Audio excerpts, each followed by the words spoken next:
The doll in the attic. When I inherited my grandmother's old Victorian house, I had no idea what awaited me within its walls. I was 28, a recent graduate struggling to make ends meet, and the house was a windfall I couldn't afford to pass up. It stood on the outskirts of a quiet town, surrounded by tall, ancient trees that seemed to whisper secrets to those who dared to listen. My grandmother, Monica, was an enigmatic woman. She had lived alone for as long as I could remember, and I visited her occasionally as a child.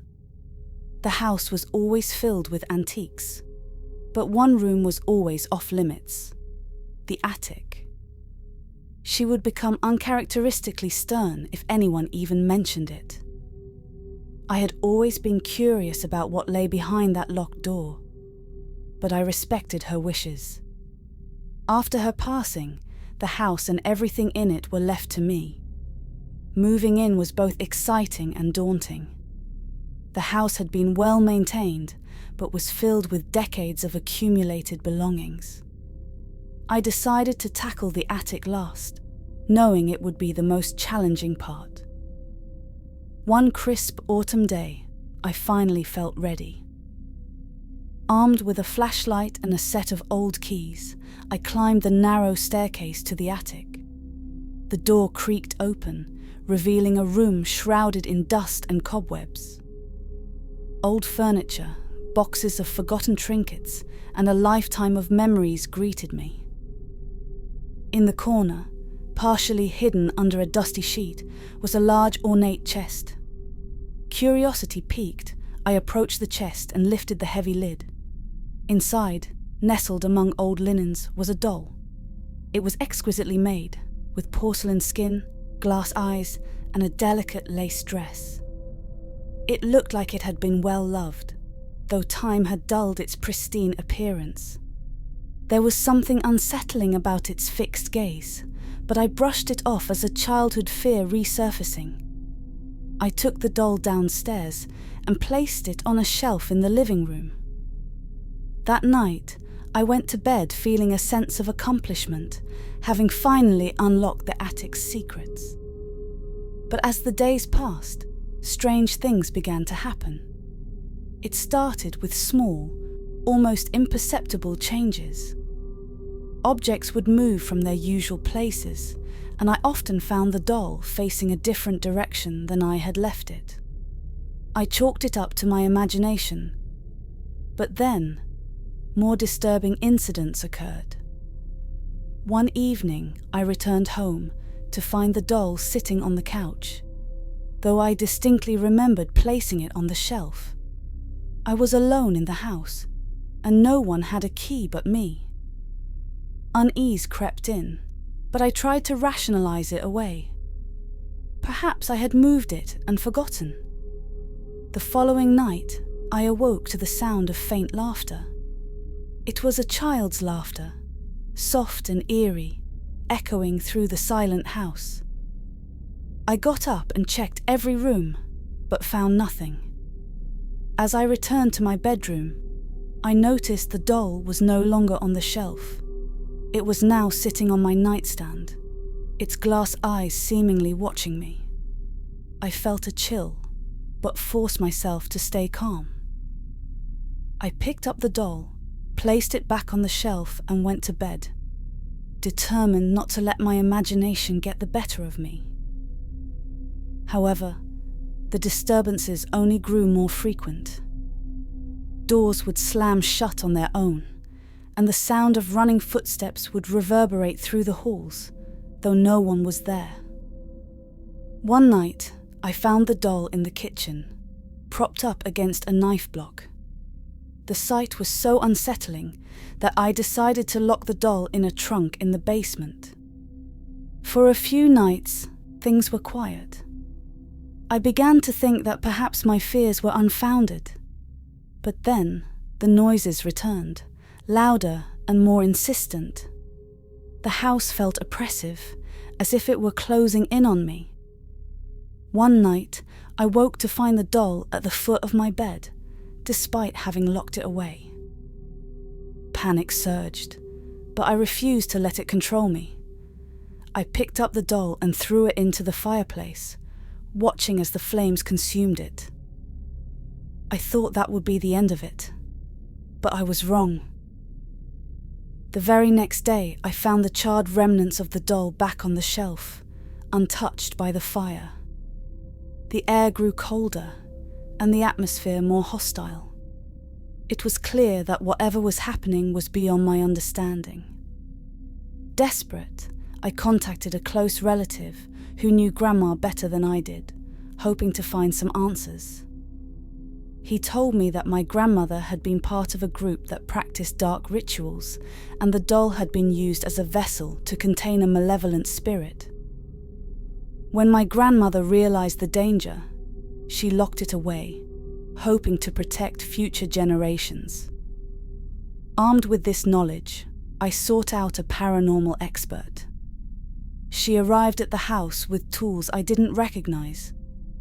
She confirmed that the spirit bound to the doll was powerful and angry, trapped for decades and now seeking revenge.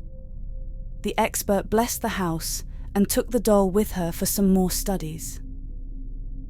For the first time in weeks, I felt a sense of peace. The disturbances stopped, and the oppressive atmosphere lifted. I finally understood the burden my grandmother had carried and felt a deep sense of gratitude for her efforts to protect us. Life returned to normal, and I began to enjoy the house once more. The memory of the doll and the terror it brought slowly faded, but I kept the experience in mind, a reminder of the unseen forces that can dwell among us. Renovation Nightmare. The first time I saw the house was by chance. I was driving home from work, late as usual, when I took a wrong turn and ended up on an unfamiliar road. As the sun set, casting a warm glow over the countryside, I saw it. A quaint, old-fashioned house with a for sale sign in the yard. It looked like it had been plucked straight out of a storybook, and at that moment, I knew I had to have it. My fiancée, Rebecca, and I were both 35 and had been dreaming of finding the perfect home to start our life together. I'm Jimmy, by the way, a carpenter by trade, and the thought of renovating an old house didn't scare me. If anything, it excited me. That night, I rushed home and told Rebecca about the house. She was hesitant at first. Moving out to the country wasn't exactly her idea of a good time, but she promised to come see it with me that weekend. When Saturday came, we drove out to the house. The closer we got, the more apprehensive Rebecca seemed. But as soon as she saw it, she softened. She could see how much I loved the place, and despite her reservations, she agreed to move. Over the next 3 months, I spent every spare moment working on renovations. I poured my heart and soul into making the house perfect for us. Strange things started happening almost immediately. At first, it was small things. Tools would disappear from where I'd left them, only to turn up in odd places. I figured I was just tired from the long hours. But as the renovations progressed, the occurrences became harder to ignore. The weeks went by, and despite the strange occurrences, we settled into our new home. Rebecca started working on the garden, making it her own, and life was good. But one night, I woke up feeling something grip my ankle tightly. It felt so real that I could still feel the pressure in the morning. When I looked, there were bruises around my ankle. I tried to convince myself it was just a bad dream, but the bruises said otherwise. Still, I kept it to myself. I didn't want to worry Rebecca. The nightly disturbances continued. Sometimes, I'd wake up to noises that seemed to come from nowhere. Other times, I'd feel a cold presence in the room. I began to sleep very badly and soon Rebecca began to notice that something was not right. So I decided to tell about the things that disappeared, and that I woke up with something grabbing me and the bruises the next day. Rebecca thought I was just stressed from all the extra work with the renovation, and that I would soon sleep better when everything is finished. One particularly bad night, I woke up with a sharp pain in my back. Rebecca woke up too, alarmed by my sudden movement. She turned on the lamp and gasped when she saw 3 long, deep scratch marks on my back. Rebecca knew it was impossible for me to have inflicted those wounds on myself, and she began to believe me. A few weeks later, the haunting seemed to have stopped, and we were starting to relax. But then one night, Rebecca woke up to the sound of me struggling to breathe. She tried to wake me up, but I didn't respond. My eyes were open but rolled back, and my body was rigid, shaking violently. In a panic, Rebecca ran to get an old Bible from the basement that she had inherited from her grandmother. She held it over me and screamed for help, praying desperately for my safety.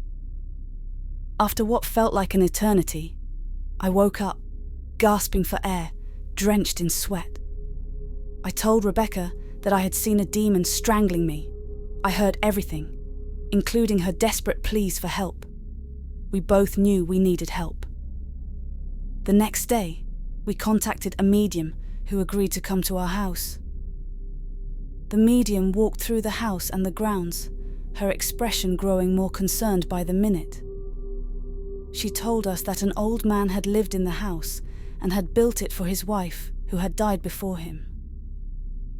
When he saw me renovating and changing the house, he became furious and started haunting me, angry that I was altering what he had created. I asked the medium why the old man appeared as a demon. She didn't have an answer, but she performed a ritual to help the old man cross over to the other side, where his wife was waiting for him. After that, the haunting stopped. Rebecca and I finally felt at peace in our home, and we will probably live there for many years. Escape from the cabin. Let me tell you a story about something that happened to me a few years ago. It's one of those things you don't really believe until it happens to you, and even then, it's hard to convince others it's real. In 2018, I was a 29-year-old guy named Marcus, working as a freelance writer. I needed some peace and quiet to finish a big project, so I rented a secluded cabin deep in the woods. The cabin was perfect rustic, quiet, and completely isolated. It was the perfect escape from the noise and chaos of the city. The first few days were idyllic. I spent my mornings writing on the porch, my afternoons hiking, and my evenings reading by the fireplace. The tranquility was exactly what I needed. But on the 4th night, things started to get strange. It began with the noises. At first, it was just the typical sounds of the forest, branches rustling, animals scurrying. But soon it escalated to something else entirely. Around midnight, I heard what sounded like footsteps on the porch. Slow, deliberate footsteps. I grabbed a flashlight and opened the door, but there was nothing there. I brushed it off as my imagination and went back to bed. The next night, the noises grew louder. It sounded like someone was pacing back and forth on the porch. Again, I checked and found nothing. By the 3rd night, I was starting to get spooked. I decided to lock all the doors and windows before bed, just to be safe. That night, the footsteps didn't stay on the porch. I heard them inside the cabin. They started in the living room and slowly made their way down the hall toward my bedroom. My heart was pounding as I watched the doorknob slowly turn. The door creaked open, but no one was there. I couldn't see anyone, but I could feel a presence, a cold, malevolent presence. I barely slept that night, The next day, I was exhausted, but determined to figure out what was happening. I called the rental agency and asked if there was any history of strange occurrences at the cabin. The woman on the phone hesitated before telling me that previous renters had reported similar experiences, but nothing had ever been proven. I decided to do some research. I drove into town and visited the local library, where I found an old newspaper archive. It turned out the cabin had a dark history. In the 1950s, it had been owned by a man named Henry Anderson, who was rumoured to be a recluse and a bit of a madman. The townsfolk believed he had dabbled in dark magic, and that he had gone insane before disappearing without a trace. His body was never found, and some believed his spirit still haunted the cabin. I gathered my courage, and despite my fear, I had to return to the cabin, determined to confront whatever was haunting me. That night, I set up a video camera in the living room and waited. The footsteps began again, louder and more insistent. They approached my bedroom door, and I held my breath, waiting for the door to open. But this time, something different happened. The footsteps stopped just outside the door, and a low, guttural voice whispered, "Get out." I was paralyzed with fear. I couldn't move, couldn't breathe. The door slowly creaked open, and I saw a shadowy figure standing there, tall, thin, with hollow eyes that seemed to stare right through me. I bolted out of bed and ran for my life. I didn't stop until I reached my car and drove away from the cabin as fast as I could.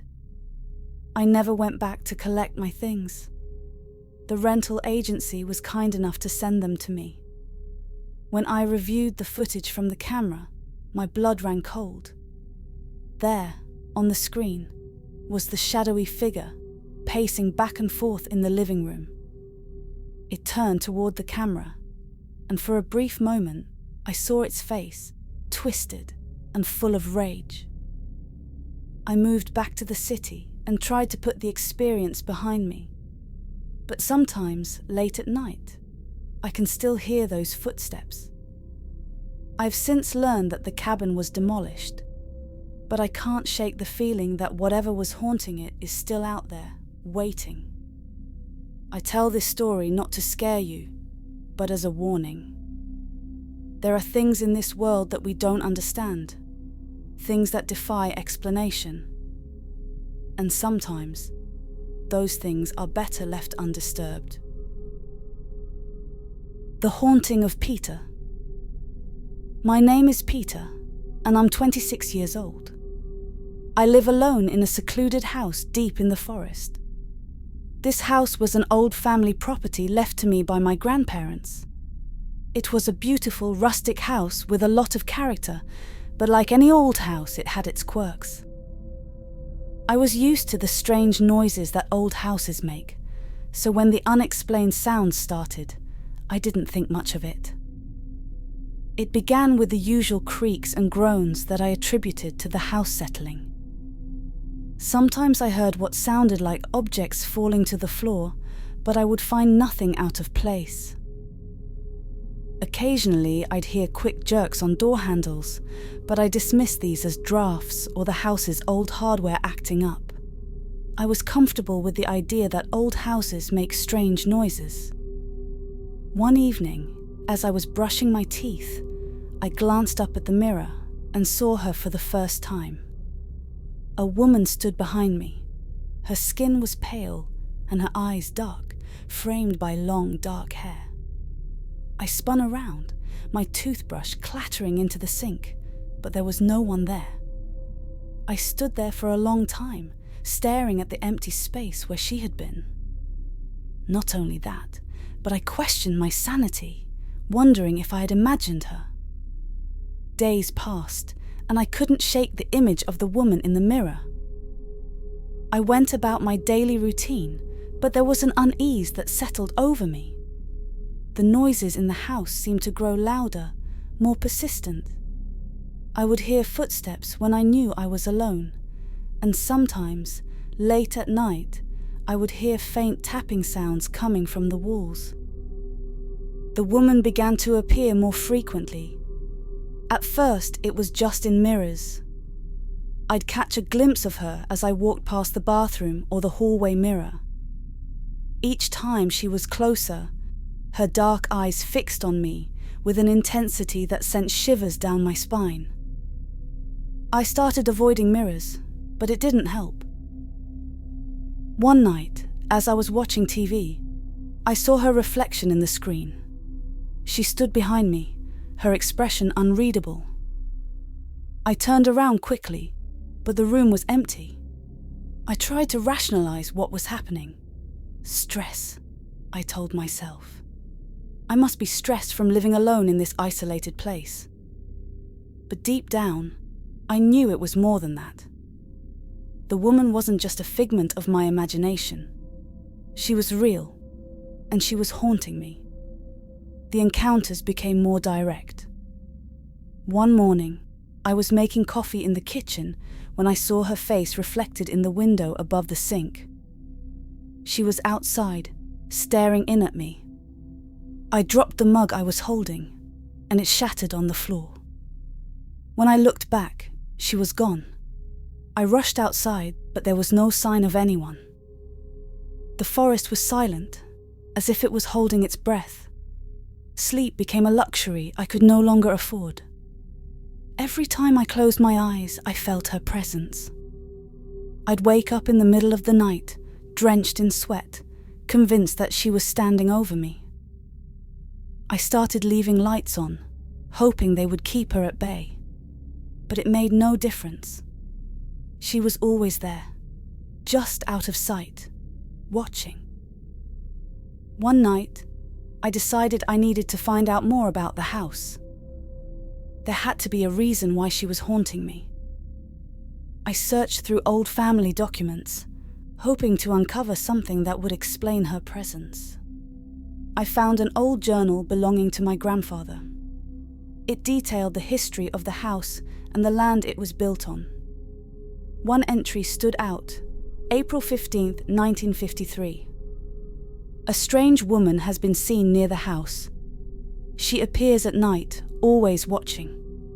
We don't know who she is or what she wants. She vanished after a few days, but the feeling of being watched never left. The entry gave me goosebumps.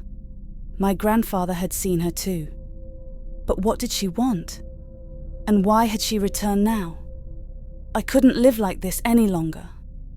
I had to confront her, to find out why she was haunting me. That night, I sat in front of the bathroom mirror, waiting. Hours passed, and just as I was about to give up, she appeared. Her dark eyes locked onto mine, and for the first time, she spoke. "You must leave," she whispered. "It's not safe here." "What do you mean?" I asked. "Why are you haunting me?" She didn't answer. Instead, she raised her hand and pointed to the door. "Leave now," she repeated. I didn't need to be told twice. I packed a bag and left the house, not bothering to look back. I drove to the nearest town and checked into a motel. As I lay in bed, exhausted but unable to sleep, I wondered about the woman. Who was she? And what danger had she been trying to protect me from? The next morning, I called a local historian and told him about the house. He promised to look into its history and get back to me. A few days later, he called with unsettling news. "The land your house is on has a dark history," he said. It was once the site of a small settlement that mysteriously vanished in the late 1800s. There were rumors of a curse, that anyone who lived there would be haunted by a restless spirit. The woman you describe matches the accounts of a young woman who disappeared around that time. She was said to have been searching for her lost child. The historian's words spooked me. I had to know more. I drove back to the house during the day. hoping the sunlight would offer some protection. I searched the property, looking for any sign of the lost settlement. In the woods behind the house, I found the remains of old foundations, barely visible beneath the undergrowth. I also found a small graveyard hidden among the trees.